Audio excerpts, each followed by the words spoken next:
মা সকাল বেলার খানাটা খাইতে পারে নাই, সারাদিন অনেক কষ্ট করে করে দুপুর বেলা জোহরের পরে যখন খানার পেটটা নিয়ে সামনে বসেছে, এক নম্বরে পেটের ক্ষুধার যন্ত্রণা মা সহ্য করতে পারে নাই।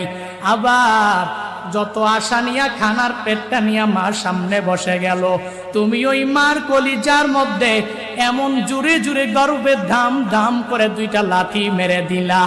এক নম্বরে পেটের ক্ষুধার যন্ত্রণা, দুই নম্বরে পেটের ব্যথার যন্ত্রণা মা সহ্য করতে পারে নাই।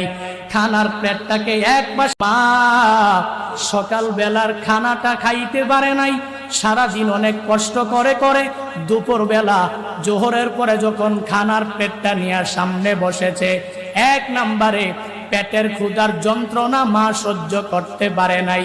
আবার যত আশা নিয়া খানার পেটটা নিয়ে মা সামনে বসে গেল, তুমি ওই মার কলিজার মধ্যে এমন জুড়ে জুড়ে গর্বে ধাম ধাম করে দুইটা লাথি মেরে দিলা। এক নম্বরে পেটের ক্ষুধার যন্ত্রণা, দুই নম্বরে পেটের ব্যথার যন্ত্রণা মা সহ্য করতে পারে নাই। খানার পেটটাকে একবার